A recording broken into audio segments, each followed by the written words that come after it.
kabar baik dan luar biasa. Nah adik-adik, hari ini kita akan memuji Tuhan bersama-sama. Kita mau bernyanyi bersama-sama. Ayo semuanya berdiri, yang ada di rumah semuanya kita berdiri. Kita ingin memuji Tuhan.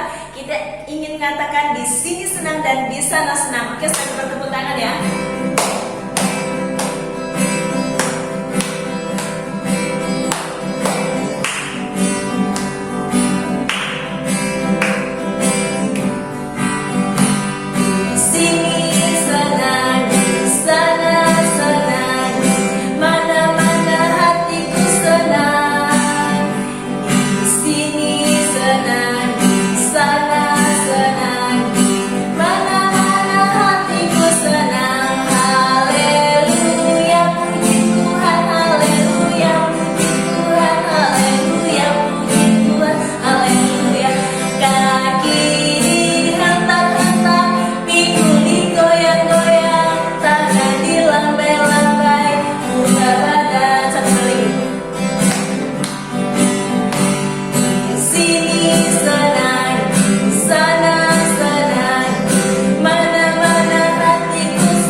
Silakan duduk ya.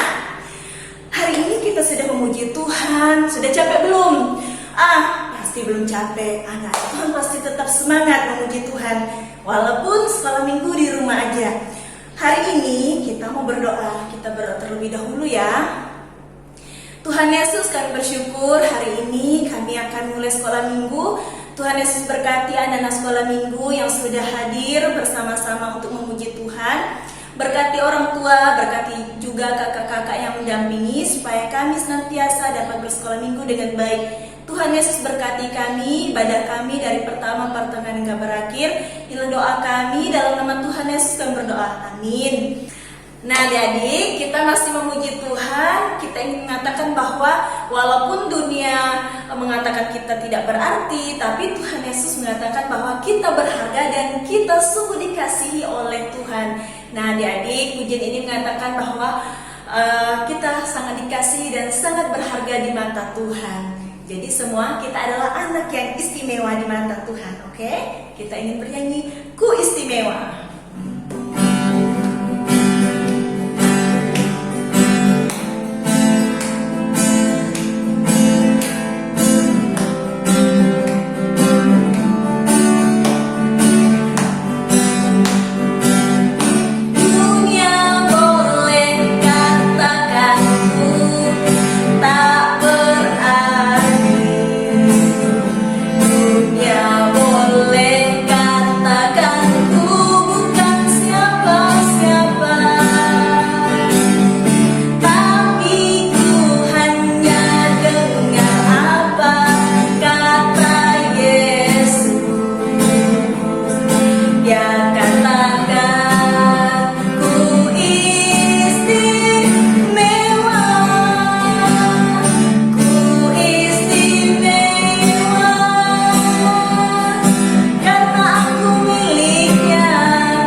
Tapi sebelumnya kita ingin bernyanyi. Nah, melalui pujian ini kita belajar bersama-sama mengatakan biar bumi akan berlalu, biar bulan tak bercahaya lagi, bahkan matahari juga tidak menyinari bumi. Semuanya akan bergoncang, tapi firman Tuhan tidak akan berlalu. Firman Tuhan tetap selalu ada. Nah, kita ingin bernyanyi bersama-sama biar bumi akan berlalu.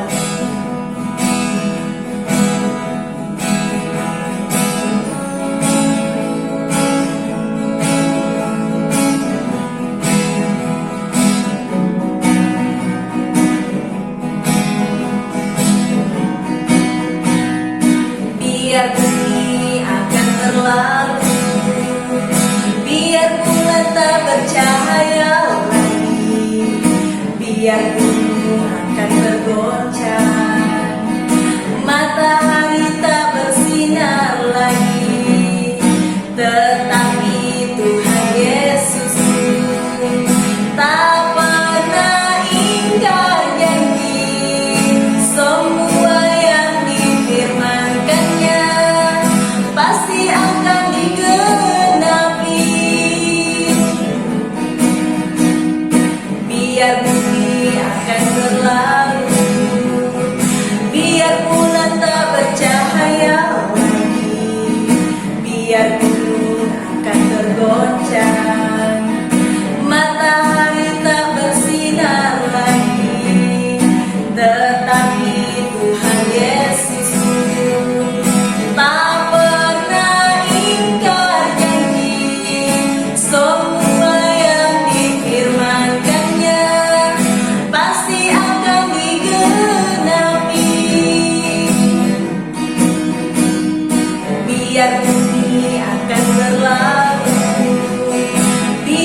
Tuhan semuanya akan digenapi.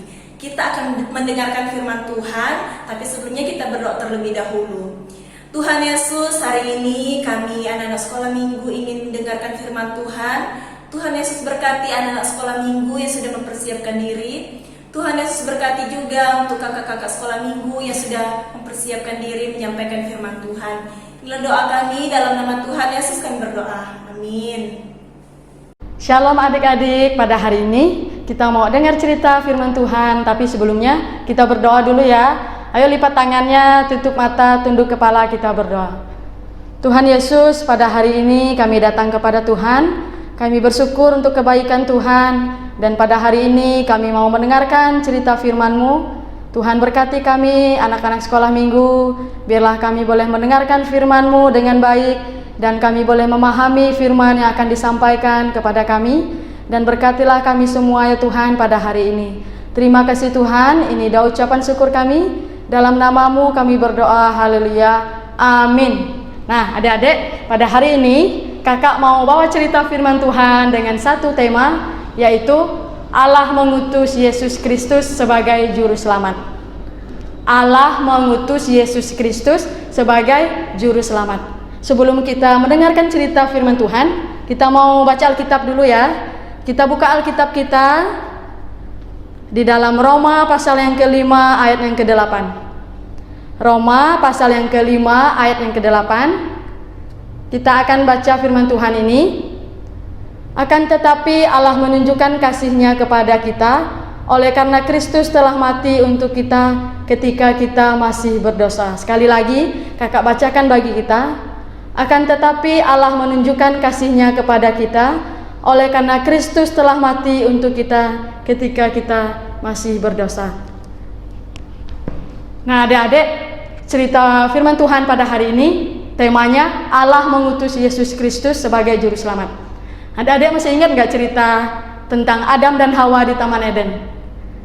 Ketika Allah memberikan Taman Eden kepada Adam dan Hawa, supaya Adam dan Hawa tinggal di Taman Eden, dan mereka diperintahkan oleh Tuhan untuk menjaga Taman Eden, untuk merawat Taman Eden. Bahkan semua buah yang ada di dalam Taman Eden, Allah mengatakan kepada mereka, mereka boleh memakannya. Apa saja buah yang ada di dalam Taman Eden, mereka boleh memakannya. Tetapi ada satu buah adik-adik yang Adam dan Hawa tidak boleh memakannya. Adik-adik tahu nggak buah apa? Buah apa ya? Kakak mau dengar buah apa? Hah? Buah apel? Buah anggur? Atau buah jeruk?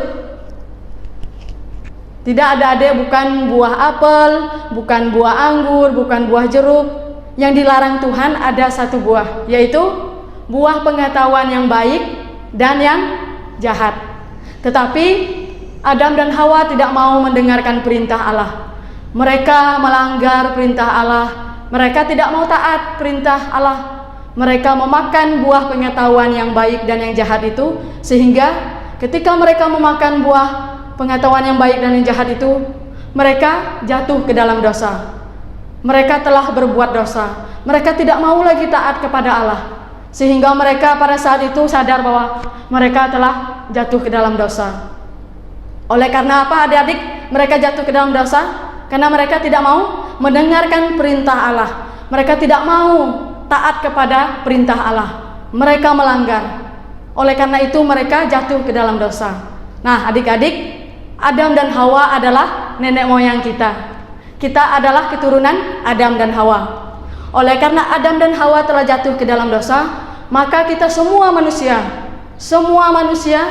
telah menjadi berdosa. Kita semua manusia telah menjadi berdosa oleh karena dosa keturunan nenek moyang kita, yaitu Adam dan Hawa. Seharusnya karena kita semua manusia telah berdosa, kita seharusnya dihukum oleh Allah. Karena apa? Karena kita tidak mau taat kepada Allah. Oleh karena kita melakukan kejahatan, kita tidak mau mendengarkan perintah Allah. Seharusnya kita dihukum oleh Allah. Tetapi adik-adik, oleh karena cintanya Allah kepada kita, Allah sangat mencintai kita, Allah sangat menyayangi kita sebagai anak-anaknya. Allah tidak mau kalau kita manusia, anak-anaknya, dihukum oleh karena dosa kita. Allah memberikan seorang putranya yang tunggal, anaknya yang tunggal, yang namanya Yesus Kristus. Yesus Kristus. Allah memberikan anaknya Yesus Kristus untuk datang ke dalam dunia ini. Supaya apa adik-adik? Supaya Yesus Kristus yang menggantikan kita, yang menyelamatkan dosa kita, supaya kita tidak dihukum oleh karena kita melakukan dosa dan kejahatan, oleh karena kita tidak mau taat kepada Allah. Ini Yesus Kristus, dia adalah anak Allah, satu-satunya anak Allah. Tetapi oleh karena cintanya Allah kepada kita, ia rela memberikan Yesus Kristus bagi kita sebagai pengganti kita untuk dihukum. Apa yang dilakukan Yesus Kristus bagi kita adik-adik? Yesus Kristus bukan hanya datang ke dalam dunia ini menggantikan kita, tetapi Yesus Kristus juga mati di atas kayu salib. Ini Yesus Kristus disalib. Yesus Kristus mati menggantikan kita di atas kayu salib di Bukit Golgota. Supaya apa adik-adik? Supaya kita tidak dihukum karena kita telah berbuat dosa. Tuhan Yesus sangat mencintai kita. Tuhan Yesus sangat menyayangi kita. Ia tidak mau kalau kita anak-anaknya dihukum oleh Allah karena dosa. Ia rela mati di kayu salib menggantikan kita karena ia sangat mencintai kita. Jadi adik-adik, kita bersyukur, kita berterima kasih kepada Tuhan Yesus oleh karena cintanya kepada kita, oleh karena dia sangat menyayangi kita, oleh karena ia sangat mengasihi kita, anak-anaknya. Ia mau memberikan nyawanya, ia mau berkorban di atas kayu salib, mati hanya untuk menyelamatkan kita dari dosa, hanya untuk menyelamatkan kita dari hukuman, supaya kita diselamatkan oleh Allah. Yesus Kristus telah menyelamatkan kita dari dosa ketika ia mati di atas kayu salib. Nah adik-adik, apa yang harus kita lakukan ketika Tuhan Yesus sudah mati di atas kayu salib menggantikan kita, supaya kita tidak dihukum, supaya kita diselamatkan oleh Yesus Kristus? Apa yang harus kita lakukan? Yang harus kita lakukan sebagai anak-anak Allah adalah kita bersyukur dan berterima kasih kepada Tuhan Yesus. Oleh karena cintanya, ia mau mati bagi kita. Oleh karena sayangnya kepada kita, ia mau mati di atas kayu salib untuk kita. Jadi adik-adik, kita harus berterima kasih kepada Tuhan. Kita harus bersyukur kepada Tuhan, karena Tuhan sangat mencintai kita. Kita sebagai anak-anaknya juga harus mencintai Tuhan Yesus. Kita juga harus mengasihi Tuhan Yesus, karena ia terlebih dahulu mencintai kita, mengasihi kita. Maka kita juga harus mencintai Tuhan Yesus dan mengasihi Tuhan Yesus. Oke adik-adik, kita harus ingat bahwa kita harus selalu berterima kasih dan bersyukur kepada Tuhan Yesus untuk cintanya. Ia rela mati di atas kayu salib. Nah adik-adik, sebelum kita mengakhiri cerita kita mau hafal ayat firman Tuhan dulu ya. Kita hafal ayat firman Tuhan dulu yang tadi sudah kita bacakan di dalam Roma pasal yang kelima ayat yang ke-8b. Roma pasal yang kelima ayat yang ke-8b. Kristus telah mati untuk kita ketika kita masih berdosa. Sekali lagi ya adik-adik, Kristus telah mati untuk kita ketika kita masih berdosa. Jadi adik-adik, mari kita menghafal ayat firman Tuhan ini yang harus kita hafalkan bersama-sama ya. Sekali lagi ya, Kristus telah mati untuk kita ketika kita masih berdosa. Oke adik-adik, demikian cerita kakak pada hari ini. Mari kita berdoa menutup firman Tuhan, cerita firman Tuhan pada hari ini. Mari kita berdoa, lipat tangannya, tutup mata dan tundukkan kepalanya. Tuhan Yesus, terima kasih kami sudah mendengarkan cerita firman-Mu yang mengajarkan kepada kami bahwa Tuhan Yesus sangat mencintai kami, Tuhan Yesus sangat menyayangi kami, sehingga Tuhan Yesus mau mati di atas kayu salib menggantikan kami supaya kami tidak dihukum oleh karena dosa-dosa kami. Terima kasih ya Tuhan Yesus, kami bersyukur kepadamu karena Engkau telah mati bagi kami.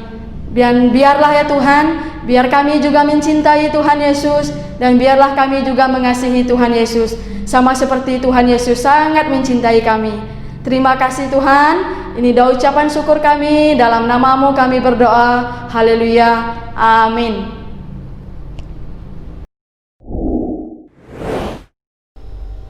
Nah adik-adik, pada hari ini kita akan membuat kreativitas. Kita akan membuat kreativitas seperti ini. Oke, kita akan persiapkan bahan untuk kreativitasnya. 2 kertas origami seperti ini, terserah adik-adik mau warna apa. Kemudian kertas HVS 1, kemudian gunting, pensil, pulpen, dan juga lem kertas. Ini bahan-bahan yang akan kita gunakan untuk kreativitas pada hari ini. Nah, kita akan langsung membuat kreativitas. Yang pertama-tama, kita siapkan kertas origami. Terserah mau warna apa ya adik-adik. Kita akan mulai melipat kertas origami. Kita akan melipat kertas origami. Pertama-tama, kita akan melipat seperti ini. Nih, kita lipat dulu seperti ini. Kemudian setelah dilipat seperti ini, kita buka, kita lipat lagi seperti ini. Nah, lipat lagi seperti ini. Setelah dilipat seperti ini, kita buka lagi, kemudian kita lipat lagi seperti ini ya, seperti ini. Setelah dilipat seperti ini, kita buka lagi, kita lipat seperti ini. Nah, kita akan siap-siap untuk menggambar pola seperti ini. Kita akan menggambar pola. Yang harus kita pakai adalah pensil untuk menggambar pola. Nah, kita gambar polanya. Kita pakai pensil untuk menggambar pola seperti ini. Kita gambar. Oke, setelah digambar, kita akan gunting gambar yang sudah kita gambar tadi. Ini ya, gambar yang sudah kita gambar tadi, polanya kita gunting.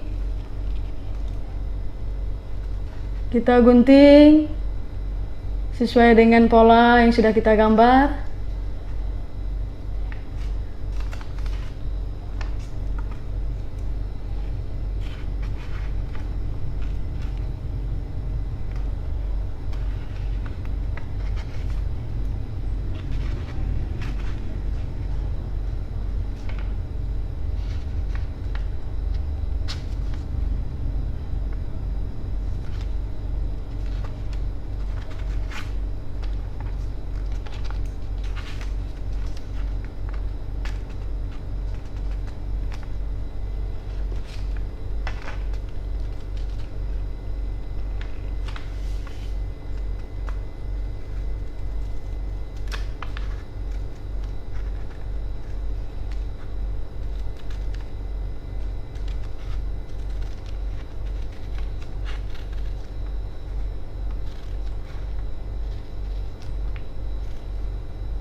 Nah, setelah kita gunting, kita buka, kita bisa melihat ini.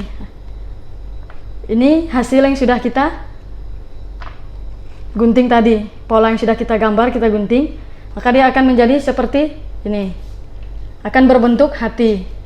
Nah, setelah kita menggunting satu bagian, kemudian kita lipat lagi seperti ini. Kita gambar polanya berbentuk hati. Kita gambar polanya berbentuk hati seperti ini. Ya, kita gambar. Setelah kita gambar, kita gunting lagi. Berbentuk hati lagi. Di bagian yang kedua ini kita gunting. Nah, kita gunting. Kita gunting bentuk hatinya di 3 bagian ya. Ini bagian pertama, kedua, dan ketiga. Maka setelah kita gunting gambar hati, maka dia akan hasilnya seperti ini. Ini seperti ini. Ada tiga bagian bentuk hati. 1, 2, 3. Kita sisakan 1 seperti ini. Kita sisakan 1 seperti ini. Maka setelah kita gambar dan kita gunting, bentuknya akan seperti ini ya adik-adik. Seperti ini. Nah, setelah kita gambar dan kita gunting seperti ini, adik-adik gunting bentuk hati. Bentuk hati 3 bagian. Terserah mau memakai kertas origami ini atau mau memakai kertas HVS seperti ini ya. Ini kertas HVS-nya. Nih. Gunting 3 bagian bentuk hati, dan juga jangan lupa untuk menggambar dan menggunting ini juga ya. Nih. Ini. Nah, setelah kita gunting gambar bentuk hatinya dan juga seperti ini, kita tempelkan. Kita tempelkan di bagian ini yang sudah kita gunting tadi. Seperti ini ya. Kita gunakan lem kertas. Kita gunakan lem kertas. Nih, kita tempelkan seperti ini. Seperti ini. Seperti ini. Dan terakhir seperti ini ya. Nah, adik-adik, setelah kita tempelkan menggunakan lem, kita akan menulis di bagian ini yang sudah kita tempelkan tadi ya. Kita akan menulis. Kita gunakan pulpen untuk menulisnya. Nih. Ini yang kakak tulis tadi. Seperti ini yang kakak tulis tadi. Contohnya seperti Jesus love me dan seterusnya. Nah, di sini terserah adik-adik ya. Adik-adik mau tulis seperti apa? Misalnya di sini Jesus love nama adik-adik sendiri, atau mau tulis ayat firman Tuhan favorit adik-adik, terserah. Adik-adik mau tulis seperti apa. Nah, setelah adik-adik menulisnya, setelah ditulis seperti ini, adik-adik terserah kreativitas adik-adik mau bagaimana, mau dikasih seperti ini atau mau dikasih apa, terserah adik-adik ya. Sekreativitasnya adik-adik semua. Nah, ini hasilnya. Ketika sudah ditulis dan sudah digunting, maka dia hasilnya akan seperti ini. Oke adik-adik, demikian kreativitas kita pada hari ini ya. Terima kasih, Tuhan Yesus memberkati kita. Shalom.